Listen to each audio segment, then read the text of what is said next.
जैसा कि last episode में हमने देखा कि जियान ने ब्लड सेक्ट की यंग पैट्रियार्क को मार दिया था और वहाँ का पैट्रियार्क बहुत ज्यादा गुस्से में आ गया है, जिसे मैं पिछले एपिसोड में सेनापति कह रही थी। असल में वो उसके फादर थे और वो सेनापति नहीं बल्कि ब्लड सेक्ट के पैट्रियार्क थे।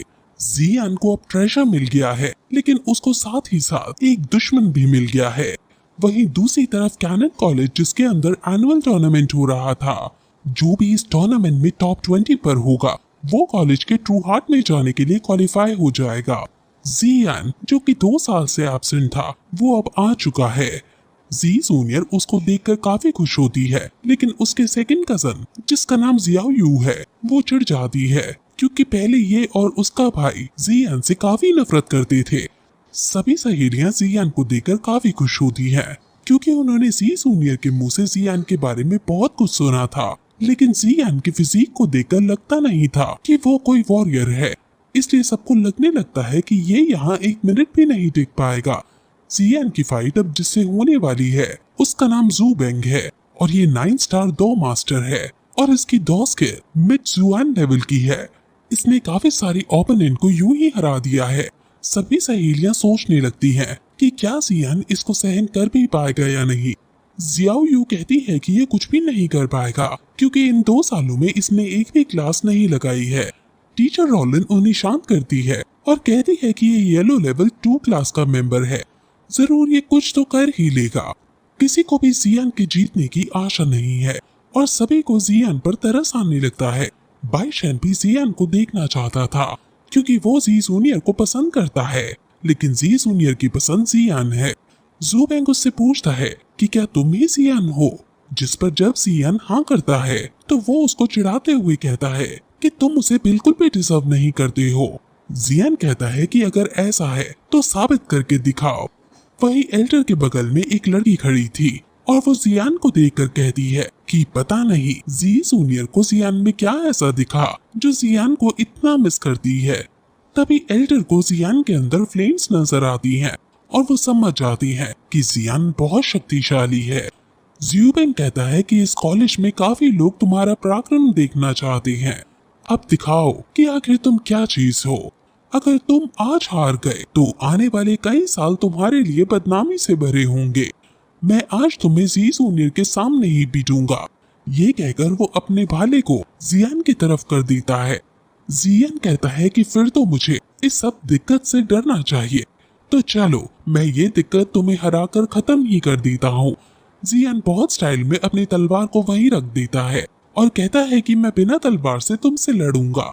अब ज़्यूबेंग गुस्से में जियान को मारने के लिए जियान पर हमला कर देता है, लेकिन जियान बहुत आराम से खड़ा था और जब उसका भाला उसे लगने ही वाला था तो जियान अपने पन से उसके भाले को एक ही बार में रोक देता है और उस पन से वो ज़्यूबेंग को दूर फेंक डालता है।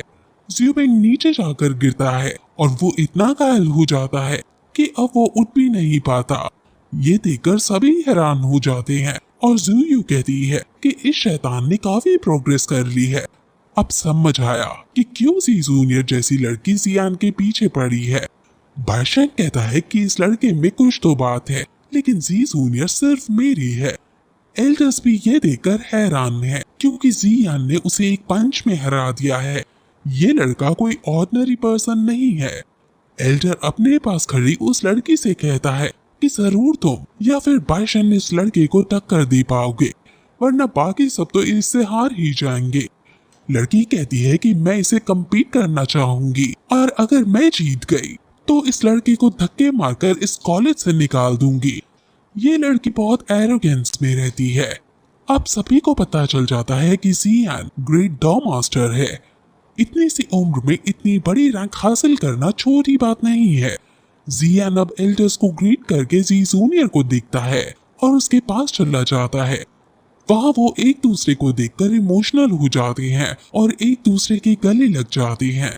जियान जी जूनियर को सॉरी बोलता है और कहता है कि मैं लेट हो गया हूँ। जी जूनियर भी कहती है कि मुझे पता था कि तुम जरूर आओगे। बाइशान ये देखकर गुस्से में आ जाता है और आसपास की सहेलियां सो रोमांटिक कहकर जलने लगती हैं। अब क्योंकि सब लोग उन्हें ही देख रहे थे, इसलिए उन्हें भी थोड़ा एम्बैरेसिंग लगता है। और फिर जियान टीचर रोलिन को ग्रीट करता है। टीचर रॉलिन जियान को ताना मारते हुए कहती है कि क्या तुम्हें याद भी है कि मैं तुम्हारी टीचर थी। मैंने तुम्हारा 1 साल से इंतजार किया और कई बार अथॉरिटी से तुम्हारे लिए डांट खाई। वहाँ जियाओ युआ का टीचर रॉलिन को शांत करने की कोशिश करती है और कहती है कि जियान ने बहुत गलत किया, लेकिन अब क्योंकि ये टूर्नामेंट में अच्छा कर रहे हैं इसलिए इनको माफ कर दीजिए। अगर ये जीत गए तो कॉलेज में आपकी रैंक भी बढ़ जाएंगी। जियान भी उनको यकीन दिलाता है कि मैं अपनी पूरी कोशिश करूंगा। टीचर रॉलिन मान जाती है और उसको फिर उसका कमरा दिखाने ले जाती है, क्योंकि अब अगले 2 दिन में और भी खतरनाक फाइट जियान को लड़नी है। जियान अब वहाँ से जाने लगता है, लेकिन तभी वो बाइशन को नोटिस करता है जिसके अंदर से लाइटनिंग निकल रही थी और बाइशन जियान को गुस्से में भी देख रहा था। जियान समझ जाता है कि यहाँ के डॉन ये हैं और ये कुछ गड़बड़ करने वाले हैं। वहीं अब हम एल्डर्स को देखते हैं जो जियान के सारे डॉक्यूमेंट्स पढ़ रहे हैं और उन्हें जियान के बारे में सब पता चल जाता है कि कैसे जियान ने खुद से ही यूनलैंड सेक्ट से दुश्मनी मोल ले ली और वहाँ की डॉकिंग को भी मार डाला। सबसे इम्पोर्टेंट बात यह है कि जियान डॉसैंग लेवल के वॉरियर से भी बचकर यहाँ आ गया। जियान एक जीनियस है और ये हमारे कॉलेज के लिए काफी अच्छी बात है। अगर हम उसे अच्छे से ट्रेन करें तो वो नंबर 1 बन सकता है। यूनलैंड सेक्ट में केवल एक ही डॉसोंग है और वो हमारा कुछ नहीं बिगाड़ पाएंगे, इसलिए जियान को हमें रखने में कोई दिक्कत नहीं है। वहीं दूसरी तरफ हम जियान को कल्टीवेट करते हुए देखते हैं, लेकिन तभी उसे बाइशन के आने की अनुभूति होती है और वो तुरंत अपनी तलवार को लेकर बाइशन से मिलने बाहर जाता है और वो दोनों अब आमने सामने खड़े हैं। अब फिर इसके बाद ये एपिसोड यहीं खत्म हो जाता है।